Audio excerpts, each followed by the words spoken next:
Kelanchal times, हर खबर पर हमारी नजर।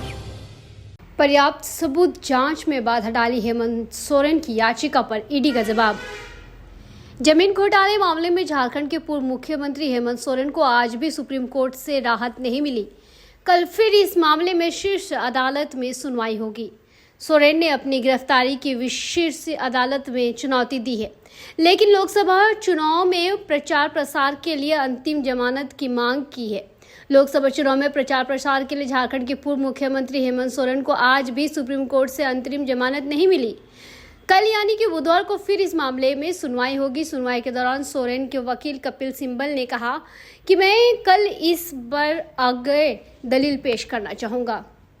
ईडी ने विरोध जताते हुए कहा कि गर्मी की छुट्टियों के बाद सुनवाई होनी चाहिए। इस पर सुप्रीम कोर्ट ने कहा कि कुछ फर्म के फैसलों के उदाहरण पर सिब्बल आगे स्पष्ट देंगे। जस्टिस दीपांकर दत्ता की अध्यक्षता वाली 2 सदस्यीय बेंच मामले की सुनवाई कर रही है। 17 मई को भी सोरेन को सुप्रीम कोर्ट से झटका लगा था। कोर्ट ने उन्हें तत्काल राहत देने से मना कर दिया था। बता दें कि जमीन घोटाले मामले में सोरेन ने अपनी गिरफ्तारी को शीर्ष अदालत में चुनौती दी है।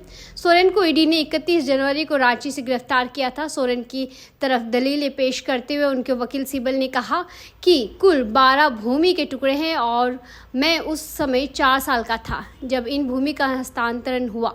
सिब्बल ने कहा कि 2019, 10, 2009 और 10 में मैंने यह जमीन ली थी। इसके बाद अप्रैल 2023 में ईडी ने शिकायत दर्ज की।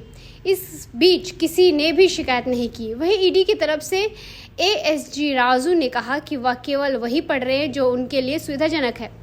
सिब्बल ने कहा कि ईडी की रिपोर्ट से पता चला है कि परिसर में एक अस्थायी बंदोबस्त है और उसमें मौजूद महिला ने कहा कि जमीन हेमंत सोरेन की है और एक अन्य ने यह भी कहा कि यह मंत्री जी की है।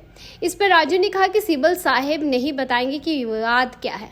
जमीन घोटाले में जुड़े मनी लॉन्ड्रिंग मामले में हेमंत सोरेन ने अपनी गिरफ्तारी के खिलाफ झारखंड हाईकोर्ट का दरवाजा खटखटाया था, लेकिन उच्च न्यायालय ने उनकी रीट याचिका को खारिज कर दी है। इसके बाद उन्होंने सुप्रीम कोर्ट का रुख लिया था।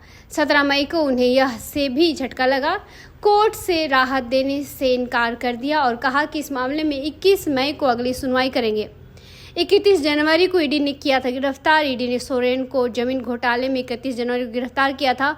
तब से वह जेल में बंद है। हेमंत सोरेन पर आरोप है कि उन्होंने 31 करोड़ रुपए से ज्यादा की 8.86 एकड़ जमीन अवैध रूप से हासिल की है।